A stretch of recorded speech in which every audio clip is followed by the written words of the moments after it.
Boa noite, irmãos. Saúdo a todos com a graça e com a paz do nosso Senhor Jesus e trago também um abraço forte da congregação presbiteriana lá em Lagoa das Garças, onde tenho tido o privilégio de servir nesses últimos 2 anos como congregação aqui da primeira igreja.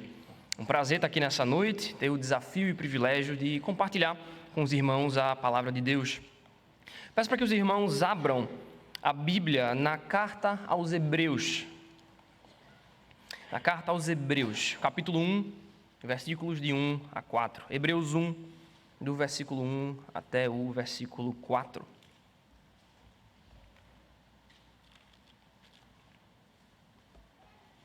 Ouça com atenção aquilo que a palavra de Deus tem a nos dizer. Antigamente, Deus falou muitas vezes e de muitas maneiras aos pais pelos profetas.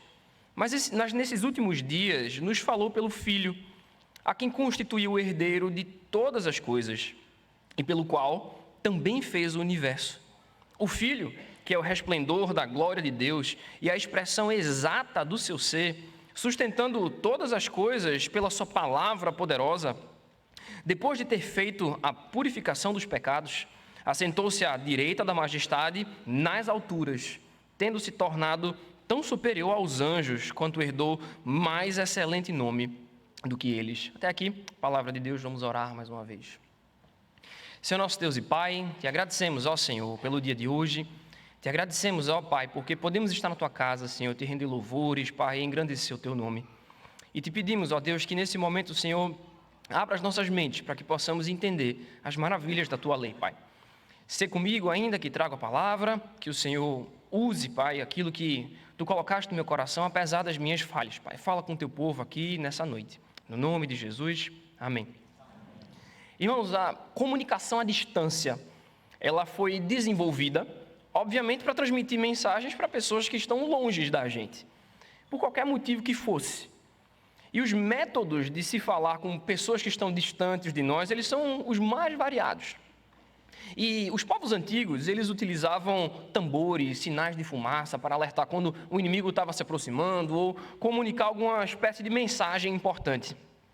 Podemos pensar ainda nos pombos-correios, que facilitavam muito o envio de mensagens em diferentes regiões, em períodos de guerra. Os pombos-correios tinham essa função importante. Podemos ainda lembrar do telégrafo, do telefone, do rádio, da TV, de redes sociais e tantas outras coisas que nós podemos utilizar hoje para transmitir mensagens para aqueles que estão distantes de nós. Mas, apesar da modernidade, apesar do grande avanço na tecnologia e na transmissão de mensagens, sempre vai existir alguma espécie de ruído. Nem sempre a gente capta a mensagem como deveria. E no final das contas, nada se compara a passar uma mensagem cara a cara, pessoalmente com a pessoa que você quer falar. Mas agora imagine o seguinte, imagine que a gente troca as nossas redes sociais, os nossos e-mails, os nossos telefones por pombo-correio. A gente agora só se comunica via pombo-correio. Ia ser um retrocesso absurdo. É algo simplesmente impensável, dada a extensão do Brasil, dada a quantidade de dados, informações que a gente passa, é simplesmente loucura. Voltar para sinais de fumaça e pombo-correio para transmitir mensagem é surreal. Queridos irmãos, o autor de Hebreus, ele escreve para tratar de algo muito semelhante. Ele está mostrando na sua epístola aos Hebreus como Cristo é simplesmente superior a qualquer instituição do Antigo Testamento, a qualquer pessoa do Antigo Testamento. E como nada se compara a ele. O raciocínio do autor de Hebreus é trocar Cristo por alguma coisa do Antigo Testamento ou de outras religiões é simplesmente surreal. Não faz sentido. Cristo é apresentado na carta aos Hebreus como simplesmente aquele que é superior a tudo. Esses cristãos a quem o autor dos Hebreus escreve, eles eram judeus que estavam sendo perseguidos por causa de Cristo. E por conta disso, eles corriam o risco de abandonar a fé. E eles estavam cogitando, por conta da perseguição, talvez voltar ao judaísmo, talvez voltar a algum tipo de misticismo ali naquela época. Afinal de contas, é mais confortável do que passar por perseguições. Nós não sabemos quem é o autor da carta dos Hebreus, nós não sabemos de onde ele escreveu essa carta e também não temos certeza para quem que ele escreveu essa carta. Então, é uma grande carta anônima mas que continua relevante. Não saber o autor, não saber o destinatário, não afeta a autenticidade da carta e não altera aquilo que o Senhor Deus tem a nos dizer. O que é que a gente sabe sobre o autor de Hebreus? É que ele muito provavelmente ele conhecia as pessoas ali, a segunda geração de crentes. Ele, no final da sua carta, lá no capítulo 13, versículo 23, ele vai dizer que conhecia Timóteo. Então, não era um apóstolo, mas aí conhecia Timóteo. Ele também menciona saudações daqueles que estão na Itália. A gente não sabe se ele estava na Itália ou se no local onde ele estava tinham pessoas da Itália com ele, mas ele era alguém que conhecia profundamente o Antigo Testamento. E essa epístola, ela se parece muito mais, irmãos, com um sermão corrido, muito mais do que com a carta. Tanto é que não tem introdução, não tem nome, não tem destinatário. Se parece como um grande sermão que foi escrito e entregue ali para aqueles crentes. E apenas no final da carta que nós vamos encontrar algumas informações referentes a isso. Talvez a melhor alternativa para a carta de Hebreus seja chamá-lo como o próprio autor chama, uma palavra de exortação. Hebreus, o autor dos Hebreus interpreta como sendo uma palavra de exortação. E assim talvez é melhor que nós chamemos. A epístola foi escrita, irmãos, para exaltar a pessoa e a obra de Cristo, além de encorajar esses cristãos a não abandonarem a fé e a se apegarem a Cristo cada vez mais, apesar das perseguições, apesar das tribulações. É diante de tudo isso, irmãos, que o tema do sermão aqui nesta noite é a superioridade de Cristo. E nós vamos ver isso em 3 partes. A primeira parte vai do versículo 1 até o comecinho do versículo 2. Como é que Cristo se mostra superior a tudo? Tudo aponta para Ele, Antigo e Novo Testamento. É assim que Cristo se mostra superior, tudo aponta para Ele. Vejam o que a palavra de Deus tem a nos dizer.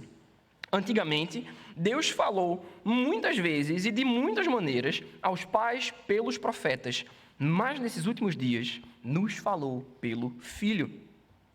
O autor aos Hebreus, ele inicia reconhecendo que Deus de fato vem falando com o seu povo ao longo das eras. Deus fez isso de diversas maneiras. Vemos que no Antigo Testamento é Deus que vai ao encontro do seu povo. É Deus que forma para si um povo, é Ele que tira o povo do cativeiro egípcio. O que o autor está querendo mostrar para a gente é que Deus é o originador dessa revelação, desse encontro com o povo. Se Deus não tivesse falado ao seu povo, se Deus não tivesse se revelado, a humanidade estaria absolutamente perdida. É sempre Deus que vai ao encontro do homem, porque sem a revelação especial de Deus, sem esse confronto do Senhor, dos nossos pecados, a humanidade não saberia como adorar a Deus, não saberia como se relacionar com Deus da maneira apropriada. Nós seríamos talvez como os atenienses, lá em Atos, ao Deus desconhecido. Talvez tenha uma força aí que a gente adora, mas a gente não sabe o nome, não sabe o que ele faz, nem para que serve. A gente adora a Deus como a gente acha que tem que ser. Talvez se Deus não tivesse revelado, talvez esse fosse a nossa situação. Ou quem sabe talvez seja pior, como os ímpios lá de Romanos 1, completamente perdidos, entregues aos seus desejos. Afinal de contas, cremos na depravação total. Mas, irmãos, como o nosso Deus é misericordioso, Ele nos fala de muitas maneiras e diversas vezes, de forma que nós possamos entender, porque é Deus que vai ao nosso encontro. E o autor, ele continua, ele prossegue dizendo, Deus falou aos pais. E aqui é importante a gente entender que são os patriarcas. Deus fez uma aliança com Abraão, Deus fez promessas a Abraão, e por meio de Abraão, nós vemos que o Senhor foi separando e preparando um povo para si. É Deus que vai chamar Abraão, é Deus que vai cuidar de Abraão, é Deus que vai guiar ele por toda a jornada. Quando Deus está com Abraão, vemos que nenhum Deus do Antigo Oriente Próximo sequer chegava aos pés do Senhor. E em Abraão, as famílias da terra, elas eram simplesmente abençoadas. Desde os primeiros capítulos de Gênesis, já existia uma expectativa de que alguém viria, esmagaria a cabeça da serpente e redimiria o povo de Deus. A gente está falando do proto-evangelho, lá em Gênesis 3. Vejam que, desde o começo da Bíblia, já existia esse conceito de nós pecamos, nós fizemos aquilo que é errado contra o Senhor, e vai vir alguém que vai resolver a nossa situação. Vai vir alguém que vai resolver a nossa situação. E Deus não apenas falou por meio dos pais. O texto nos mostra que Deus ainda usou os profetas no Antigo Testamento para tornar sua palavra cada vez mais conhecida ao povo. Deus falou de maneiras espetaculares, de maneiras sobrenaturais, com sinais e com prodígios. A gente consegue se lembrar de Deus falando com Moisés na sarça ardente. A gente consegue pensar, talvez, na revelação ali no Monte Sinai, quando Deus se revela numa tormenta, numa tempestade, na coluna de fogo que guiava as pessoas durante o deserto. A gente pode pensar nos profetas que fizeram grandes feitos. Deus fala de formas espetaculares e sobrenaturais. Deus levanta pessoas para fazer isso. E vejam, irmãos, o autor, ele está colocando essa ênfase aqui no texto, não fica muito claro no português, mas ele usa um recurso chamado aliteração. Ele vai começar o texto sempre começando com as mesmas palavras, com as mesmas letras, perdão, é como se todas as palavras aqui começassem com a letra P. Fica um pouquinho perceptível quando vai dizer aos pais pelos profetas. Ele faz essa sequência para mostrar essa ênfase, esse poder, esse cuidado que Deus tem. Deus falou de muitas maneiras e de diversas formas. Por meio dos profetas, vemos que a revelação de Deus, então, ela foi escrita, registrada. E até nisso foi o Senhor que os conduziu. Os profetas não escreveram aquilo que eles queriam, mas escreveram guiados pelo Espírito Santo de Deus. O profeta, ele nunca vai produzir a sua própria mensagem, mas inspirados por Deus, falavam da parte de Deus. E assim que a gente olha para o Antigo Testamento, a história da revelação, olhando para o Antigo Testamento, é sempre uma progressão que vai caminhando até que ela aponte para Cristo de forma muito clara. A cada etapa do Antigo Testamento vai ficando mais claro quem é Jesus. E vejam só, por mais fantástico que seja, a Bíblia nos ensina, como o próprio autor vai dizer aqui, que a Bíblia nos ensina que todo o Antigo Testamento ensinava sobre o Messias apenas como uma sombra. Por mais fantástico, por maiores os sinais, o Antigo Testamento falava de Jesus como uma sombra, nunca de forma muito clara. O Antigo Testamento, irmãos, ele talvez possa ser entendido como um grande castelo cheio de riquezas, mas não tem nenhuma luz lá dentro. A gente tem grandes tesouros, taças de ouro, diamantes, coisas espetaculares, mas está tudo escuro.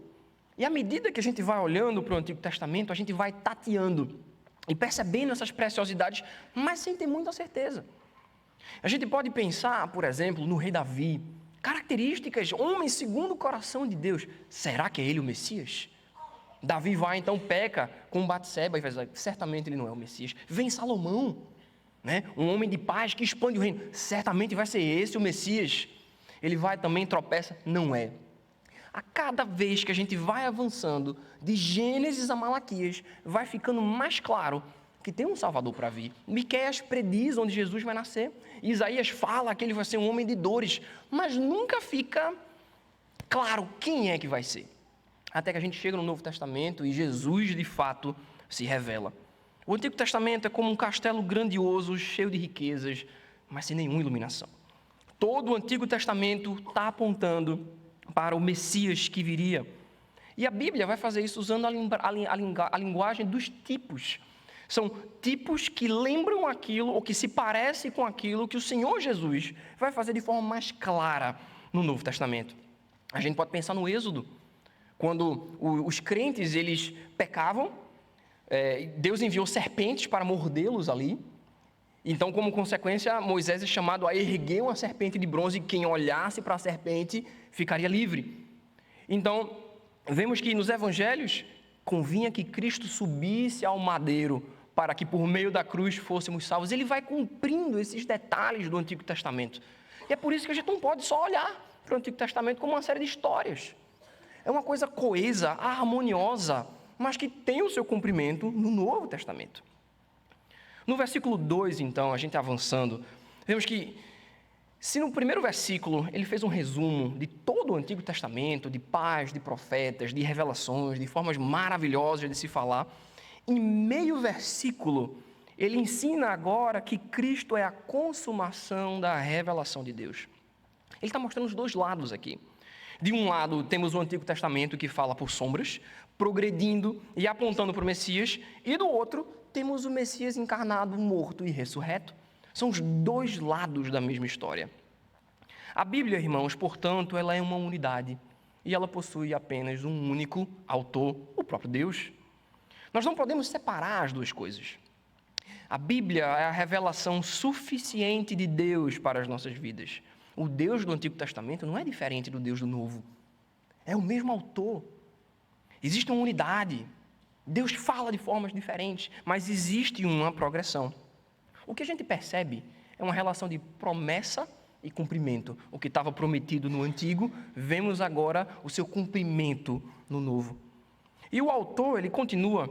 Antigamente, Deus falou muitas vezes, de muitas maneiras, aos pais pelos profetas. Mas nestes últimos dias, nos falou pelo Filho. Quando ele usa essa expressão, irmãos, últimos dias, a gente entende sempre com um tom escatológico, o fim dos tempos. E, de fato, já estamos vivendo os últimos dias, porque depois de Cristo não tem mais nada para ser revelado, já que Ele é a revelação suficiente de Deus para as nossas vidas, não tem mais nada para ser revelado. Assim como no português, o hebraico e o grego seguem essa mesma lógica. Existem palavras que são sempre associadas, a gente pode pensar talvez em antônimos. Se eu falo fácil, o oposto, a gente pensa difícil. Se eu falo rápido, a igreja vai pensar devagar. Se eu falo princípio, os irmãos vão pensar fim. É o processo natural. E é isso que o autor de Hebreus está fazendo aqui. Vejam só, ao utilizar últimos dias, o autor aos Hebreus está fazendo um contraste com Gênesis 1. No princípio criou Deus. E Deus falou de diversas maneiras, de diversas formas, aos pais, pelos filhos, com sinais, com prodígios, com proezas. Mas no último dia, nos últimos dias, nos falou pelo Filho.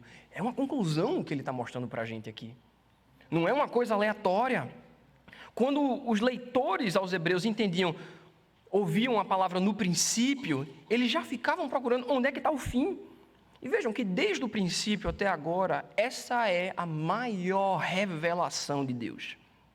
Jesus Cristo é a revelação máxima. Não existe nenhuma outra revelação para vir depois dele. Tudo aponta para ele. Todo o Antigo Testamento aponta para o Messias que viria e o Novo Testamento nos ensina sobre o Messias que veio, morreu e ressuscitou. É por isso que Cristo é superior, irmãos, porque tudo aponta para ele. Se os cristãos daquela época, se eles voltassem ao judaísmo, se eles voltassem para alguma espécie de paganismo, eles estariam simplesmente trocando a maior revelação de Deus por algo que era temporário, por algo que era sempre chamado de sombras. Eles estariam, portanto, retrocedendo. Mas e quanto a nós? O mesmo princípio é aplicado para nós aqui também. Nós não devemos trocar o Senhor Jesus por algo inferior e provisório. Nós não precisamos de arca da aliança, incenso ou qualquer derivado para cultuar o nosso Deus. Às vezes a gente tem a tendência de achar que essas coisas são mais espirituais. De achar que porque a gente tem elementos do judaísmo aqui e tal, tem uma presença diferente, né? Mas a gente esquece que nós fomos feitos templos do Espírito Santo. E que temos o Espírito Santo conosco, e que o Senhor se faz presente aqui hoje. Não precisamos de outros mediadores. O nosso Senhor Jesus é suficiente. O Senhor ainda fala conosco hoje, de forma pessoal, por meio de sua palavra. Nós não precisamos desses elementos do Antigo Testamento, porque Cristo é superior. Se nós voltarmos para esse tipo de coisa, a gente está trocando aquilo que é maravilhoso, aquilo que é o maior de todos, por algo muito simples, por algo rudimentar. Irmãos, nós estamos meditando sobre a superioridade de Cristo. Em primeiro lugar, nós vimos que Cristo é superior porque tudo aponta para Ele. E Ele é a revelação máxima de Deus. Em segundo lugar, Cristo é superior porque todos os seus feitos são completamente incomparáveis. Todos os feitos do Senhor são incomparáveis. Segunda parte do versículo 2 e o versículo 3, que vai nos dizer assim: mas nesses últimos dias nos falou pelo Filho, a quem constituiu herdeiro de todas as coisas, pelo qual também fez o universo. O Filho, que é o resplendor da glória de Deus e a expressão exata do seu ser, sustentando todas as coisas pela sua palavra poderosa, depois de ter feito a purificação dos pecados, assentou-se à direita da majestade nas alturas. A superioridade de Cristo é percebido por meio dos seus feitos. Segunda parte do versículo 2, vemos que para mostrar a superioridade de Cristo, o autor ele vai listar 7 fatos sobre o Messias. Vemos que ele é chamado de herdeiro. E o herdeiro é aquele que recebe tudo o que era do Pai. Como Paulo vai mostrar para a gente lá em 1 Colossenses 1, versículo 16. Pois nele foram criadas todas as coisas, nos céus e sobre a terra, as visíveis e as invisíveis, sejam tronos, sejam soberanias, quer principados, quer potestades. Tudo foi criado por meio dele e para ele. Jesus Cristo é o herdeiro de tudo que nós vemos aqui. Tudo lhe pertence. O próprio salmista, no Salmo 24:1, reconhece isso. Ao Senhor pertence a terra, tudo que nela se contém, o mundo e os que nele habitam. Ele é o herdeiro. Ninguém consegue ser o herdeiro de todas as coisas como o Senhor Jesus. Segundo fato, vemos que ele também fez o universo. E quando a gente fala de universo, pense a respeito de toda a criação, todo o cosmos, todas as galáxias, tudo. Ele fez o universo. E aqui a gente percebe que é uma junção de história com tempo. É como João, o apóstolo, nos mostra lá em João 1:3.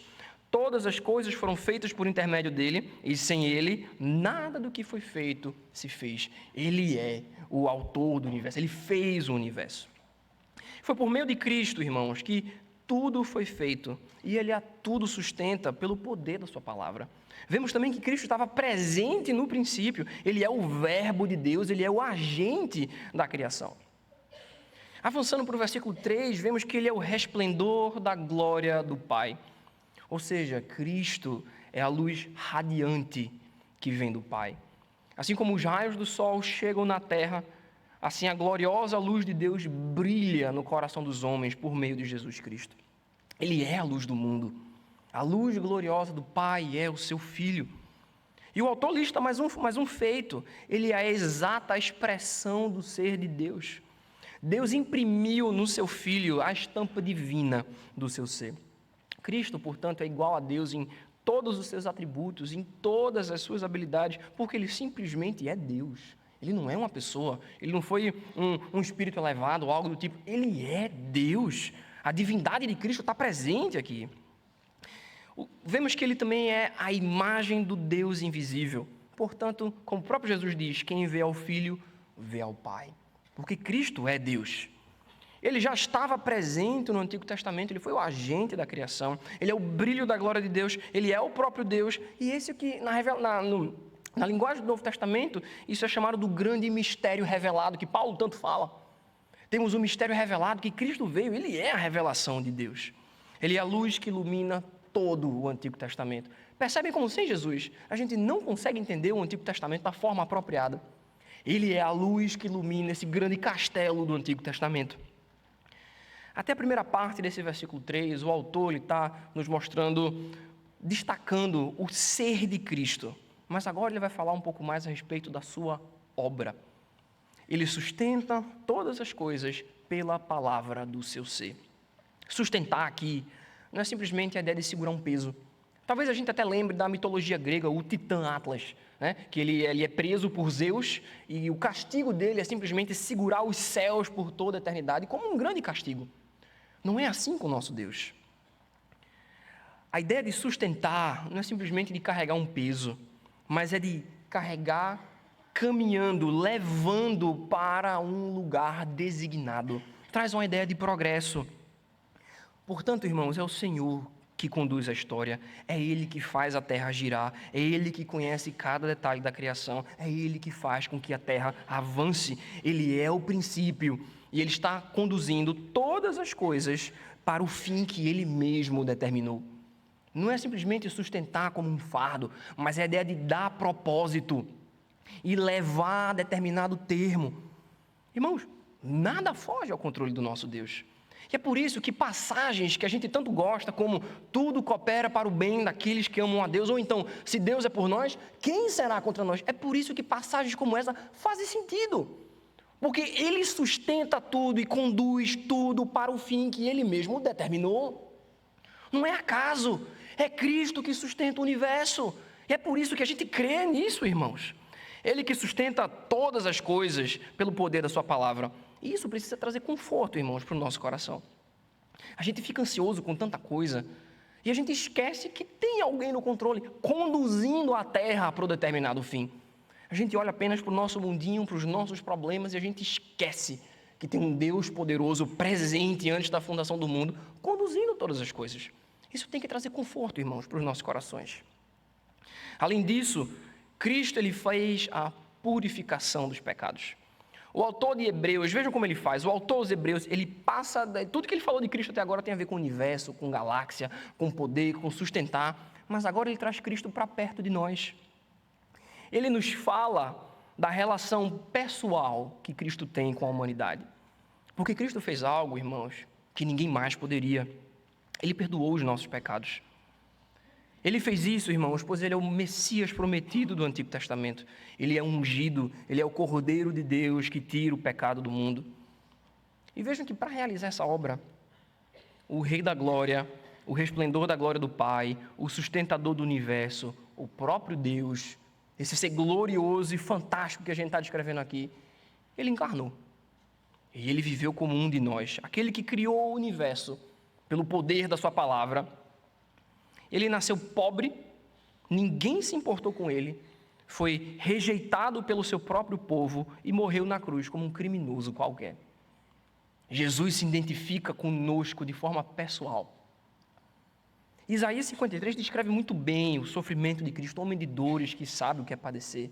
Nele não havia beleza, por suas pisaduras fomos sarados. Como é que alguém que é tão sublime e poderoso desce ao nosso nível? Jesus se relaciona conosco, irmãos, num nível pessoal.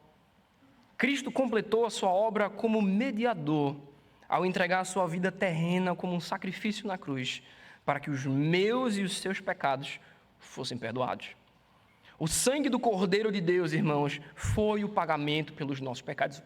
E lemos aqui hoje na liturgia, em 1 Pedro, capítulo 1, versículos 19 e 20. O nosso resgate não foi mediante coisas corruptíveis, como ouro e prata, que perecem, mas foi pelo precioso sangue de Jesus, conhecido com efeito antes da fundação do mundo. Nunca foi o plano B de Deus enviar Jesus, sempre foi o plano A, para que ele nascesse e morresse no nosso lugar. Sempre foi o plano de Deus, o Evangelho sempre fez parte do plano de Deus. É simplesmente impressionante a gente parar para pensar como alguém tão poderoso, tão espetacular, desce ao nosso nível e paga por aquilo que nós jamais teríamos condições de pagar. Esse texto de 1 Pedro nos mostra que não importa os bens que a gente tenha, não importa as boas obras que a gente faça, não importa a caridade que a gente faça, não importa a nossa ética, não importa a nossa moralidade, nada disso nos salva. Porque o nosso problema, irmãos, é muito maior do que fazer coisas boas ou ruins. Tem a ver com o destino da nossa alma. É só Cristo que consegue nos salvar. Jesus lida, irmãos, com a necessidade humana da purificação de pecados. E é por isso que ele está avançando no nosso texto, à direita da majestade. E a majestade aqui funciona como uma descrição do próprio Deus. O fato é que sentar-se, estar sentado à direita da majestade, significa que a obra de salvação foi concluída. O sacrifício de Jesus, ele foi perfeito. Ele morreu na cruz uma única vez. Ele não precisa morrer todo domingo. A obra de salvação, ela está concluída. E concluída a obra de salvação, ele se senta à direita da majestade.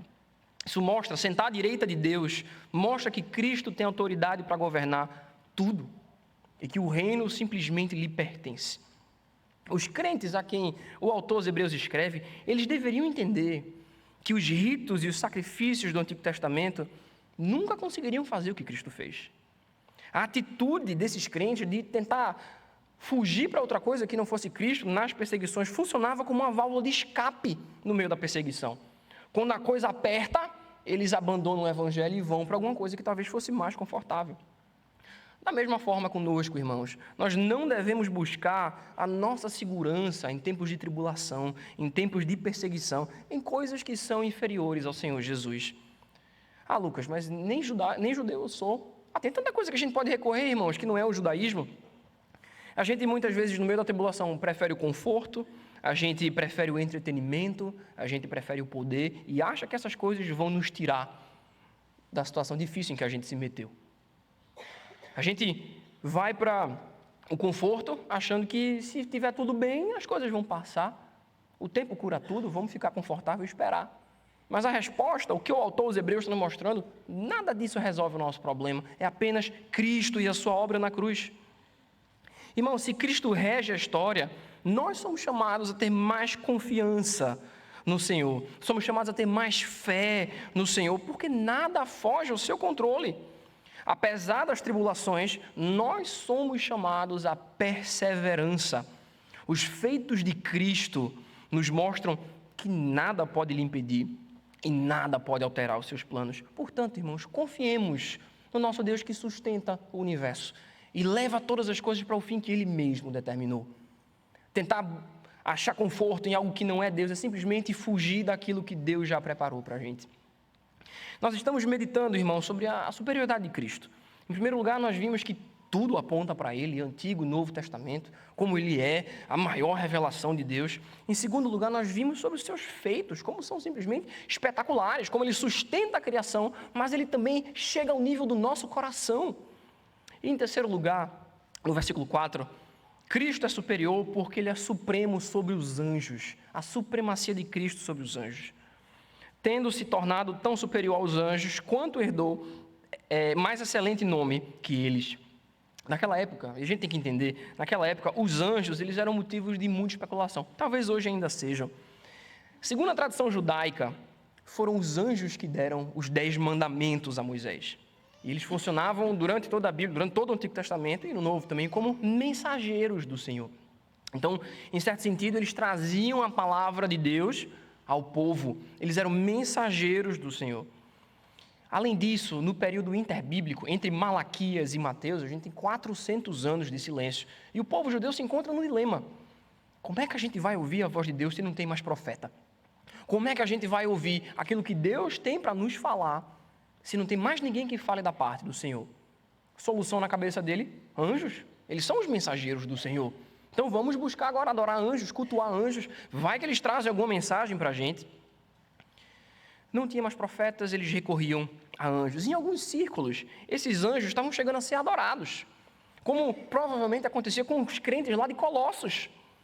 E parece, irmãos, que esses crentes aqui, esses crentes judeus aqui, eles estavam colocando os anjos numa espécie de alta conta, uma estima muito alta e dando a eles muita honra, como se eles fossem superiores e melhores. Irmãos, os anjos, eles são seres criados. Eles são seres que circundam o trono de Deus. E neste sentido, de fato, eles são as criaturas que estão mais próximas do trono do Senhor. Mas vejam que a Bíblia não se preocupa em dar muito detalhe sobre anjo. Nós sabemos que eles são seres espirituais criados antes da queda. O autor de Hebreus nos mostra que Cristo é maior até mesmo do que os anjos. Durante todo o seu ministério terreno, foram os anjos que serviram a Jesus. São eles que lhe dão comida no deserto, após a tentação. São eles que anunciam o seu nascimento e são eles que proclamarão a segunda vinda do nosso Redentor. Os anjos são mensageiros e servos do Senhor Jesus, não estão acima dele. Jesus comanda, irmãos, não somente anjos, mas toda a criação. Os mares lhe obedecem, os ventos lhe obedecem e até o vinho obedece o comando do Senhor Jesus Cristo. Até a água se transforma em vinho quando o Senhor determina. Não tem nada que foge ao seu controle. Cristo, portanto, é superior a todas as coisas criadas, das menores às mais elevadas, como os anjos. Nada é maior do que o Senhor Jesus. Herdar o nome mais excelente, como o versículo 4 nos mostra, carrega a ideia de Cristo ser filho. E ser filho indica que ele tem uma relação muito mais próxima com Deus do que os anjos jamais poderiam pensar em ter. Os anjos podem circundar o trono de Deus o quanto eles quiserem, nunca serão filhos de Deus. Nunca serão ungido o Messias. Veja um argumento do autor de Hebreus, olha, a gente não pode adorar as coisas passadas porque elas são inferiores. A gente não deve buscar no Antigo Testamento apenas aquilo que deve determinar o nosso culto. E nenhuma criatura deve ser adorada, porque todas elas estão abaixo do Senhor Jesus. Cristo é simplesmente superior a tudo já criado. O que pertence ao Pai, pertence ao Filho. Herdar um nome mais excelente mostra isso. É como se o autor de Hebreus ele estivesse dizendo, não perca tempo adorando aquilo que não é o Senhor. Não perca tempo adorando aquilo que não tem poder para nada, não tem poder para nos salvar. Para fazer a purificação dos pecados, irmãos, de fato, Cristo assumiu voluntariamente uma forma inferior dos anjos, a forma humana. Mas agora, após a sua ressurreição e ascensão, ele foi declarado o Filho de Deus em poder. A exaltação de Cristo, ela inaugura uma nova fase no reino de Deus, no qual Cristo é maior do que os anjos, ele é maior do que qualquer criatura, ele é o cumprimento do Antigo Testamento, ele é simplesmente o motivo do nosso louvor e da nossa adoração. Queridos irmãos, diante do que nós vimos aqui nesta noite, o que é que o Senhor ainda tem a nos ensinar? Em primeiro lugar, às vezes, nós somos como esses crentes hebreus aqui. A situação aperta por sermos cristãos, e a primeira coisa que nós queremos fazer é abandonar a fé em Cristo e tentar resolver a situação de alguma outra forma que seja mais rápida e mais confortável. É mais fácil mentir no trabalho para ficar bem com o chefe do que ser honesto e não quebrar a lei do Senhor, do que ser honesto e não ser prejudicado no trabalho. É mais fácil a gente passar uma cola na prova para a gente não perder a amizade, do que ser chamado de certinho, de quadrado, por conta do amor que temos pelo Senhor Jesus. É mais fácil rir de uma piada que envergonha o Evangelho do que mostrar a nossa insatisfação de fato com aquilo que envergonha o Senhor. É mais fácil ficar quieto na faculdade diante de professores ateus do que defender aquilo que de fato cremos. A gente age assim também. Talvez a gente não recorra ao judaísmo, mas quando as coisas apertam, a gente também quer fugir. A gente não está disposto a pagar o preço. A gente arruma diversas ferramentas para se livrar da situação e acabamos envergonhando o nome do Senhor Jesus. Irmão, eu não sei por qual situação que você está passando, mas eu gostaria de lhe dizer que o nosso chamado, enquanto crente, é para perseverar confiantes no Senhor, mesmo em meio à dificuldade. A santificação, a vida santa, é apesar das tribulações. Não é só quando a gente está vivendo coisas boas, não. Lembre-se que o nosso Senhor é soberano e que nada foge ao controle dele. O que precisamos é honrar o Senhor com as nossas atitudes, confiando que Ele está conduzindo tudo. O Senhor usa situações difíceis até para tratar o nosso próprio coração e nos levar a confiar mais nele, para fortalecer a nossa fé. Portanto, firmeza em tempos de perseguição, firmeza em tempo de tribulação. Não desanime. Segundo lugar, não procure a revelação de Deus em visões, em profecias, em anjos e em novos profetas. A vontade de Deus está clara nas Sagradas Escrituras. Jesus é a revelação completa e eterna de Deus. O que nós precisamos, irmãos, está aqui, na Bíblia. O que precisamos está escrito em Sua palavra. Nós podemos ouvir a voz de Deus ainda hoje, por meio da Sua palavra. Deus ainda fala. O Espírito Santo de Deus, irmãos, que habita em nós, nos guia e nos dá o correto entendimento daquilo que as Sagradas Escrituras têm a nos ensinar. A Bíblia precisa ser suficiente para as nossas vidas. Afinal de contas, acreditamos no solo Escritura. A Bíblia nos é suficiente. Terceiro e último lugar, Cristo ser superior significa que nós não somos essas coisas todas.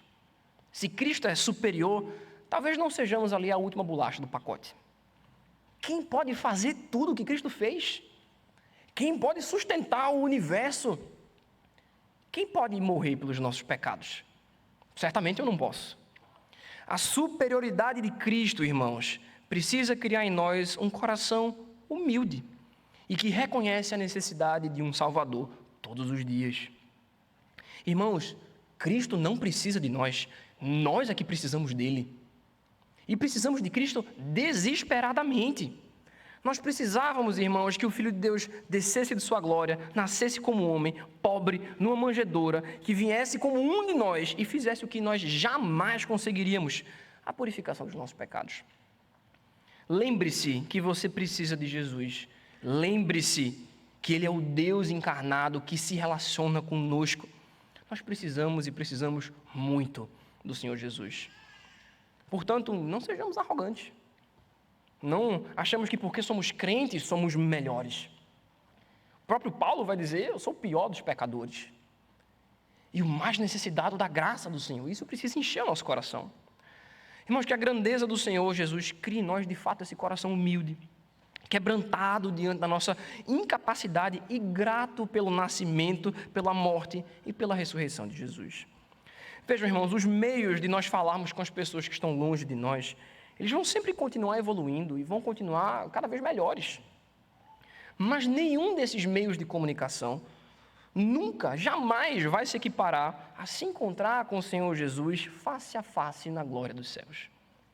Nada é superior a Ele. Imagine que encontro glorioso vermos ao Senhor Jesus no céu, com todos os crentes entoando louvores.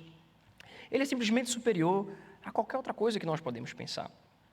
Que nós então possamos, irmãos, perseverar na sua palavra, mesmo em face à tribulação, sabendo que Deus conduz todas as coisas para o fim que Ele mesmo determinou. Vamos orar? Senhor nosso Deus e Pai, queremos te agradecer, Senhor, pelo dia de hoje, te agradecer pela tua palavra, Pai, que foi lida e exposta aqui nessa noite. Ó Senhor, ajuda-nos a perceber de fato a superioridade de Cristo, Pai, em cada aspecto da nossa vida. Ajuda-nos, Senhor, a não recorrer a outra coisa que não seja o teu Filho, Pai, em face à tribulação. Nos ajuda a perceber cada vez mais, Senhor, que Ele é o enviado de Deus e que nós precisamos dEle constantemente, Senhor. Nos ajuda, Senhor, a não confiarmos nas nossas próprias obras, achando que somos bons, Senhor. Mas nos ajuda a reconhecer os nossos pecados, as nossas faltas e a necessidade, Pai, desse Redentor tão maravilhoso. Se conosco ainda nessa noite, ó Pai, nos abençoa. No nome do Teu Filho Jesus. Amém.